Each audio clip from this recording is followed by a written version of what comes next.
So we're going to dial bore indicate this cylinder for a Honda TRX500FA. Okay, so we're going to go top of the cylinder here, which is actually where we were at. And we'll zero that out. Take a measurement there. Okay. Take one. Okay, so we're doing a total of 12 measurements here at 3 different heights in the cylinder and 4 different locations in the circumference, and comparing the values for each of those. We'll go 180 degrees, or yeah, perpendicular to that. We're looking at, yeah, same. This cylinder is good. 500 thousandths of an inch, totally fine. Make sure it's flat. Generally, I just make sure I can't see any air under here, but you can use a feeler gauge. But I don't think we're going to have an issue here. That looks totally fine. I think we're in good shape. Now what we're going to do with this cylinder is measure the bore.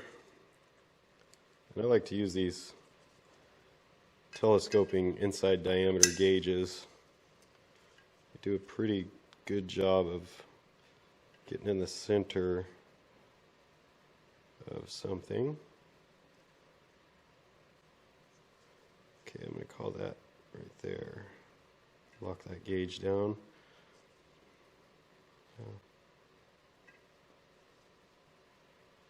Let's see. Yeah, call that good.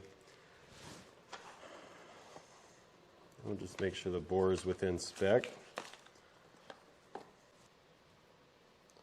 Cylinder bore diameter 92.01, 92.1.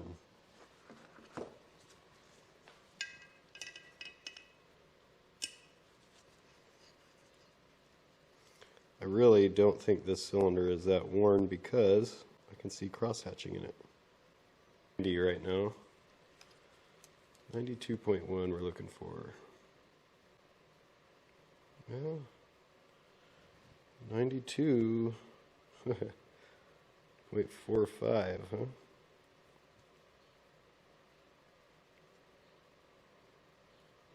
A little bit bigger than I'd like it to be. I've been doing this for a long time and I know it'll be fine.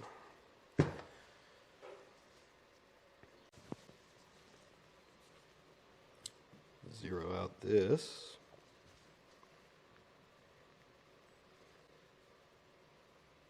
And a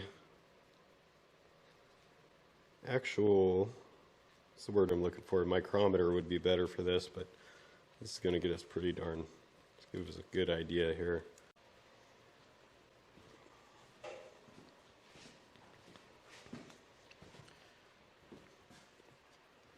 Alright, we've got this cylinder all cleaned up. We're going to go ahead and throw this cylinder on this. She's ready.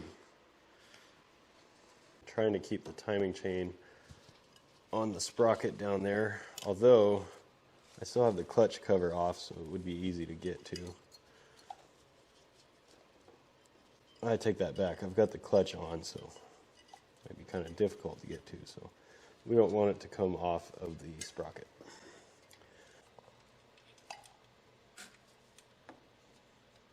Okay. That's on my timing chain sprocket. Good.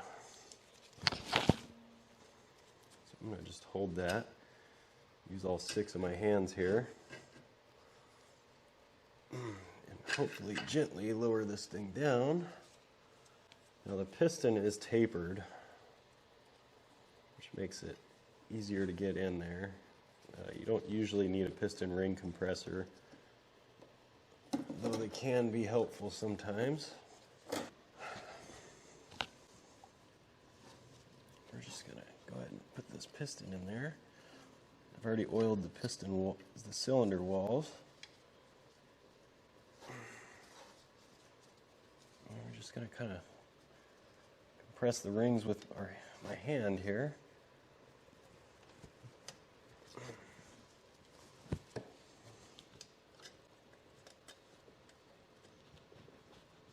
Let's see what's going on there. We had the first compression ring in. Second one, and the oil ring is going in, so we're in pretty good shape here. Yep, there she goes. I thought I got a ring stick in there. No, should be good to go. Yeah, there she goes. I'll try not to harm my gasket here. It's the oil passage. Okay. Alignment pins now. So a better way to do this, and according to the book, is to put the alignment dowel pins in the engine block. They're not wanting to right now. And put the gasket on it. Right now I had the alignment pins stuck in the bottom of the head. So yeah, if you put them in the engine block, they'll line up a lot better and easier. Inspection light.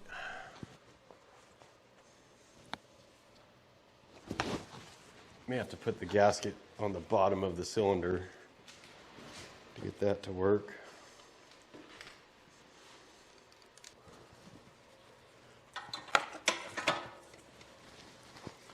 For one reason or another, there she goes.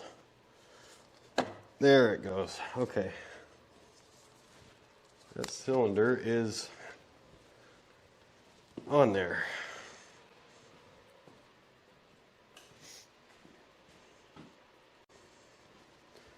Just going to clean this up with some acetone.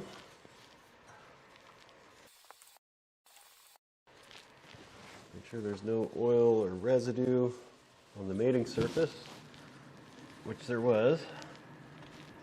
It's unavoidable when you're doing this kind of job here. But the head gasket will not like any kind of oil or grease or anything on there. So right now, I really don't want to mess with these valves if I don't have to.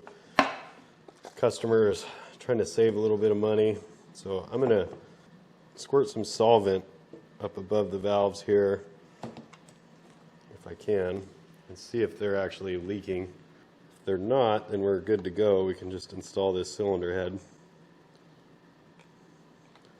So I'm going to squirt a little bit of acetone in there and look for leaks.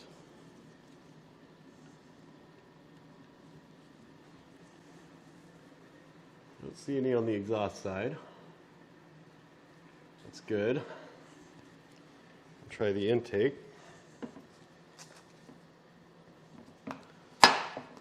Acetone might be a little bit aggressive for this, but I just so happen to have a jar of it here.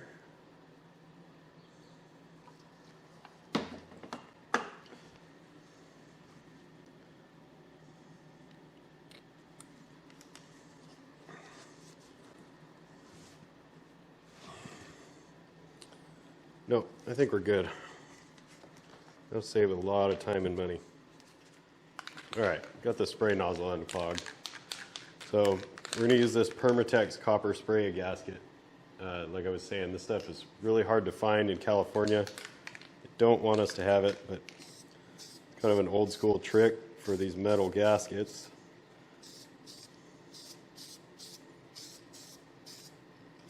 Try to get an even coat on that. It's pretty nasty stuff. Not good to breathe.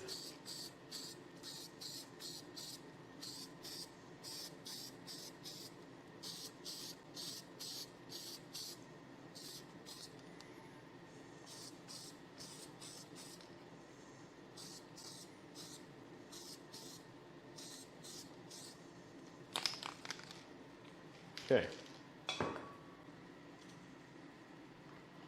Probably an ozone destroyer.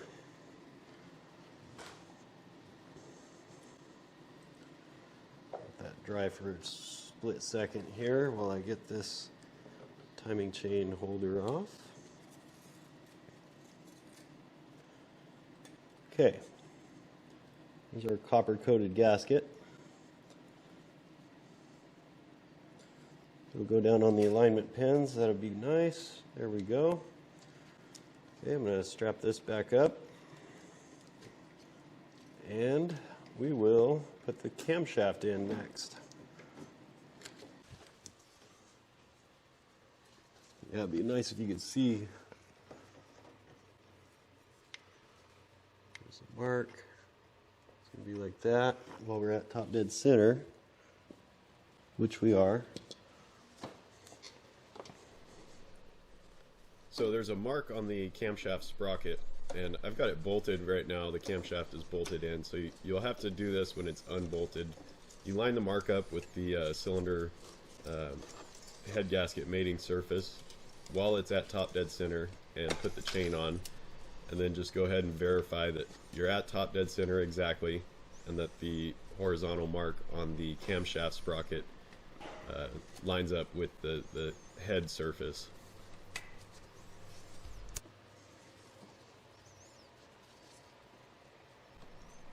Kind of embarrassing to say, but at this point I had forgotten to put the right hand side cam chain guide in. Naturally. So all of the work that I've done up to here, I had to actually pull the cylinder back off again, pull everything apart, slide that cam chain guide in, and then put it all back together. So little mistake there, but if you're doing this, just remember that the cam chain guide, the plastic one, goes in before you put the cylinder on, and it actually goes above the gasket, the cylinder base gasket. So just remember to do that. I just love what I do.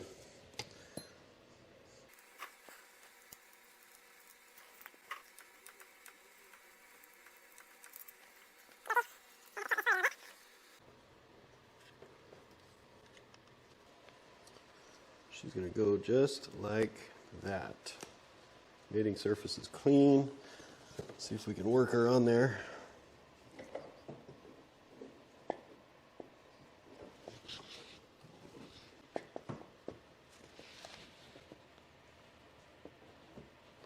Barely fits, huh? Just love machines like this.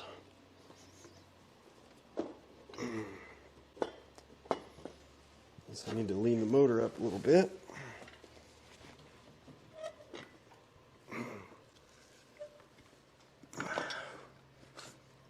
Okay, there she goes. Make sure everything's okay. Get those dowel pins to seat.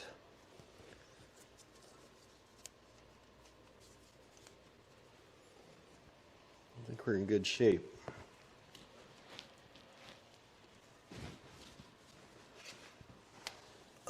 Just double check everything. I think there's a dowel pin there that's not really seating. So we're going to gently tap that down. There it goes.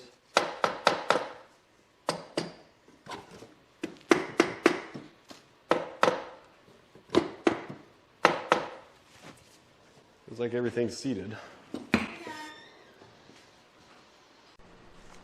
Right now I'm just using an impact driver to save time, but I'll come in and torque these down to the right spec once the valve cover is on.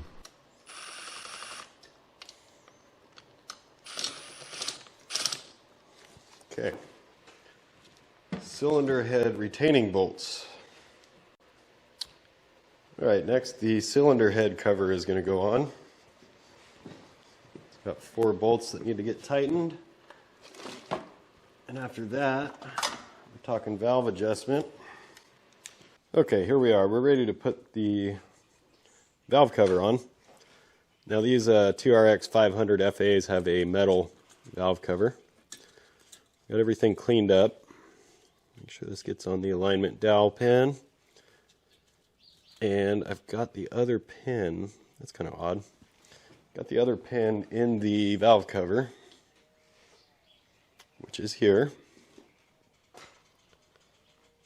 I'm just going to leave it there. We're going to need some push rods. Just wipe those down a little. Throw a little bit of oil on them as well. Throw some oil there. There it goes. Just some startup oil.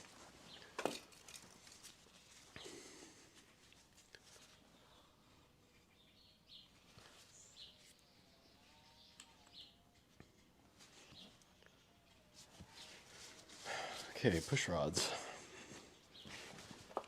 Make sure there's not a push rod guide here that I'm missing. Nope, doesn't look like it.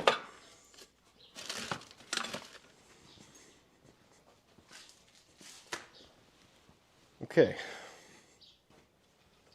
here's the valve cover. Now we're going to be adjusting the valves after this.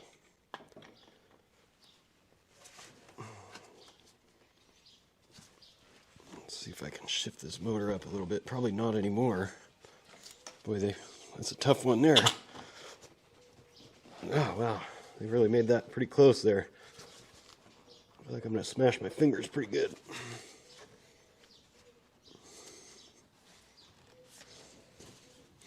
Let's see, there we go. Okay. So we're at top dead center. Both the valves are good and loose. Now there are some shorter and some longer, but you can tell just by the distance, the thickness of the valve cover. So the long ones are going to go there. There is a washer on all of them. These two bolts here you don't have to take off. Those hold the rocker arms. That's a shorter bolt. That'll go there. Longer one with the washer. Looks like there's a washer stuck there. Nope. Okay. That'll go there. And these two shorter ones. And I'm sure there's a tightening sequence for these, so I'll have to look that up real quick. Don't forget about the two here and here. Those are going to be a 10 millimeter. Let me double check the tightening sequence on those. Okay, it just says a cross pattern. And we'll start in the middle and do a cross pattern in 3 different steps. Just snug them up.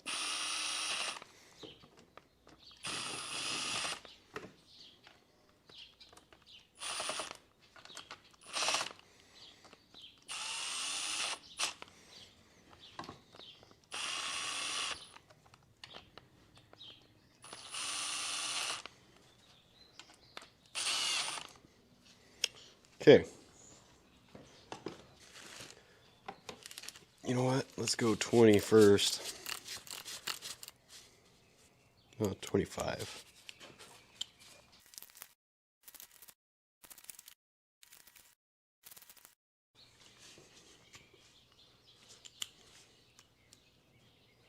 I'm going to put this at 40 foot-pounds.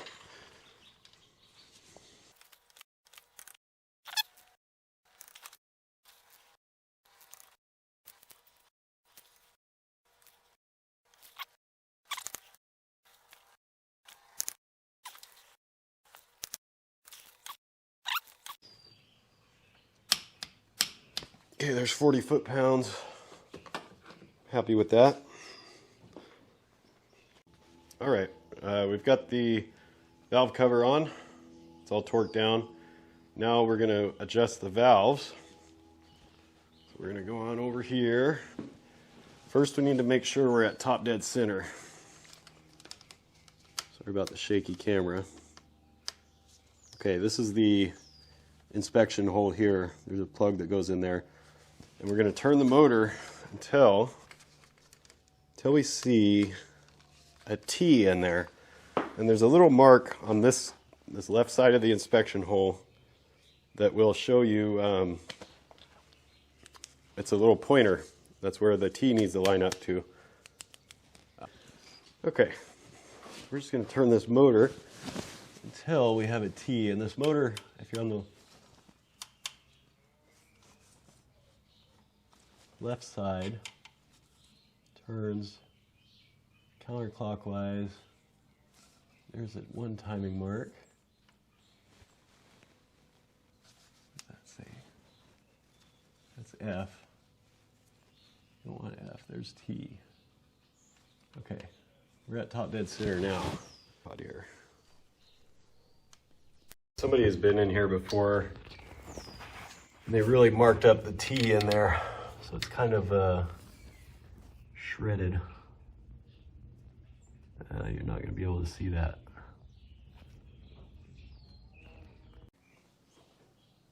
All right, so we're at top dead center on the compression stroke, and now we can adjust the valves. Looks like it's going to be a 10 millimeter open end. And a flathead screwdriver. So we got those. And the specs, let's see.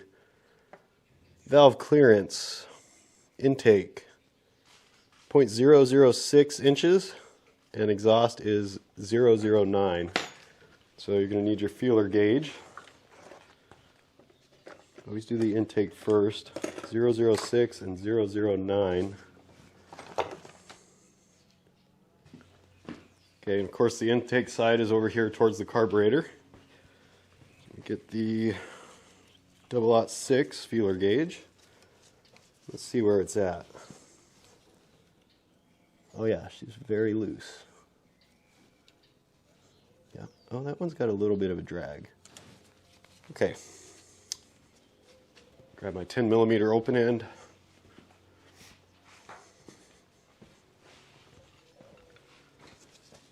We're just gonna break this loose.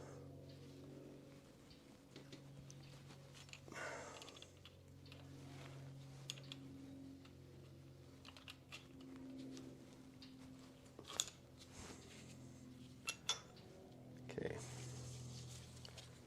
So we're gonna go ahead and adjust this one down to 006. Till we feel a little bit of drag.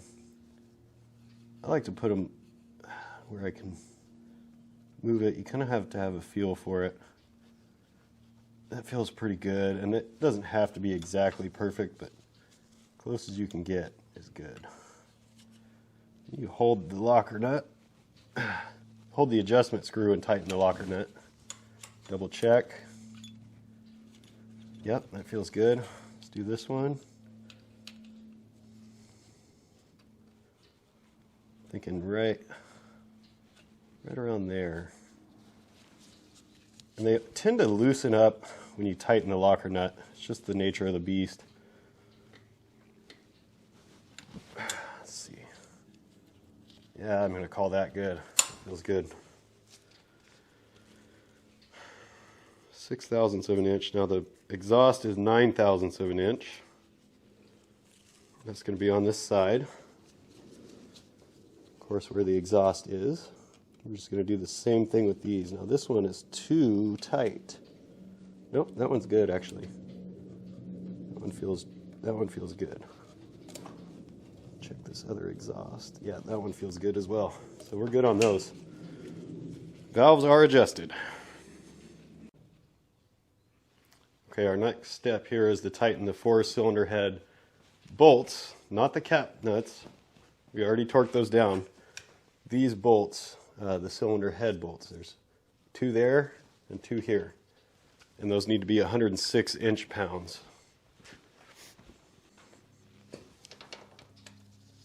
Okay, 106 inch-pounds, here we go.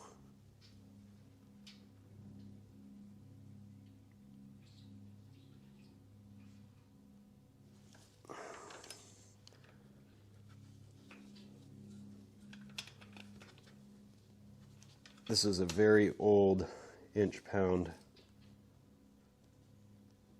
torque wrench from Snap-on. Call it the torque-o-meter. It is still accurate. I'd like to get the click type though. I like those a little bit better. This one you have to watch the gauge. But I like old tools, so that's what we're using.